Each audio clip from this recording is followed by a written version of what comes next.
જય દ્વારિકાધીશ.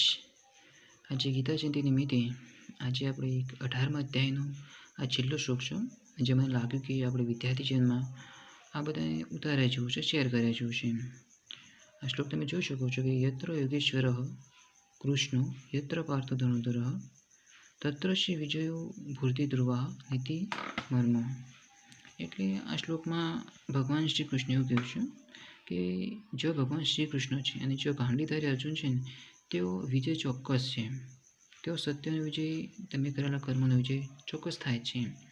તો આપણે આ શ્લોકમાં એટલું શીખવાનું છે કે ભાઈ આપણે જે ફિલ્ડમાં જવા માગીએ છીએ, આપણે જે ફિલ્ડમાં કામ કરવા માગીએ છીએ, તો બસ ત્યાં આગળ નિષ્ઠાથી, ઈમાનદારીથી આપણું કર્મ કરતા રહીએ તો ચોક્કસ ભગવાન આપણી સાથે જ છે. જો આપણે અર્જુન બનીને કાર્ય કરીશું તો 100% ભગવાન આપણી સાથે જ છે.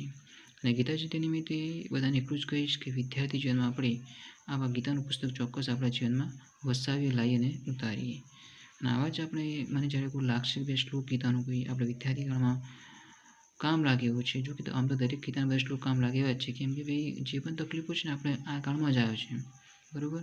તો દરેક જણ પહેલાં તો આ પુસ્તક લાવે, વસાવે અને રોજે રોજ 1-2 શ્લોક વાંચે, તો જેથી તમારા જીવનમાં પણ મોટિવેશન મળતું રહે. અને તમે જ્યારે હતાશા નિરાશામાં ફેરવાયેલા હોય ત્યારે તમે આના 1-2 શ્લોક વાંચીને પણ તમે તે મોટિવેશન મેળવી શકો અને તમે બહાર નીકળવાની તમને રસ્તો પણ સૂચે, બરાબર. તો ગીતા જયંતિ તમે એટલું કહીશ કે દરેક જણ કમસે કમ આ પુસ્તક તો વસાવી રાખે. જય દ્વારિકાધીશ.